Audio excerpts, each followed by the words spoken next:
শুভম চক্রবর্তী একাডেমির নামটা অনেকেই পরিচিত আশা করি। তো এই জায়গাটায় আসার জন্য আমার অনেক দিনের ইচ্ছে ছিল, আমি যে কবে এই জায়গাতে আসবো এবং দাদার কাছে শিখে নিজেকে আরও ভালো করে তৈরি করতে পারবো। এবং যদিও পথ চলা এখনও অনেকটা দূর, তো যাই হোক, আমি ভর্তি হয়েছিলাম সেপ্টেম্বরে এবং সেটার আশা করি একটা ছোট্ট অংশ তোমরা আমার এর আগে বহু আগের মিনি ব্লগে দেখেছো। তো এই কোর্সটা আমার শেষ হলো নভেম্বরে এসে, এবং এখান থেকে পাওয়া এত কিছু নিয়ে আমি এসেছি, মানে স্মৃতি তো রয়েছে, প্লাস শিক্ষা, দাদার যে ধারণা, জ্ঞান, এইগুলোর একটুখানি কাছে অংশ হতে পারাটাও একটা বড় বিষয় ছিল আমার জন্য।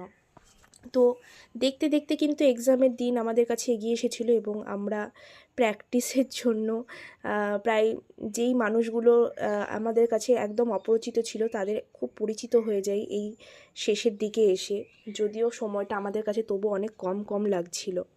যাই হোক, আমি ছিলাম তেঘরিয়াতে এবং সেখানের কিছু মোমেন্ট তোমাদের সাথে শেয়ার করছি এবং এক্সামেরও মোমেন্ট তোমাদের সাথে শেয়ার করছি। এটা ছিল আমার এক্সামের লুকটা, এবং আমার মডেল ছিল জুই বিশ্বাস আর ফটোগ্রাফার ছিল উদিত পাল। এগুলো শ্যুটের সমস্ত কিছুই কিন্তু অ্যারেঞ্জ করা হয়েছিল দাদারই স্টুডিওতে এবং দাদার সান্নিধ্যেই। তো যাই হোক, সার্টিফিকেটের দিন আমরা বেরিয়ে পড়েছি, আমি আর আমার দিদি মৌমিতা দি। তো ওইখানে যার বাড়িতে আমি ছিলাম আর কি, তেঘরিয়ায়। তো এবং আমরা সেদিন শেষ দিন ছিল আমাদের ক্লাসের, এবং সেই জন্যই আমরা ভাবছিলাম যে আবার কবে কার সাথে দেখা হবে। যদিও সম্পর্কগুলো থেকে যাবে আশা করছি, সবাই সবার মতো করে ভালোভাবে কাজের জীবনে এগিয়ে যাক।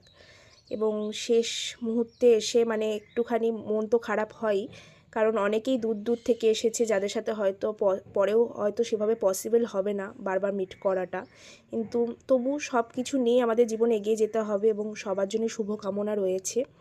আর আমারও এই জায়গায় আসতে পেরে অনেকটাই খুশি হয়েছি আমি, যে এই দাদাকে কাছে থেকে দেখতে পাওয়া, কাছ থেকে কাজগুলো দেখা, এটা আমার কাছে অনেক বড় পাওয়া ছিল। যদিও এটার মানটাকে রাখতে পারবো আমি তখনই যখন আমি সেই কাজের যোগ্যতাটা অর্জন করতে পারবো। তোমরা অবশ্যই জানিও আমার কাজগুলো কেমন লাগছে, তোমাদের সাপোর্ট ছাড়া আমি কিছুই নই। তো ফাইনালি বহরমপুর চলে এসেছি এবং দেখা হচ্ছে নেক্সট কোনো ভিডিওতে আবার আমার কাজ নিয়ে। টাটা।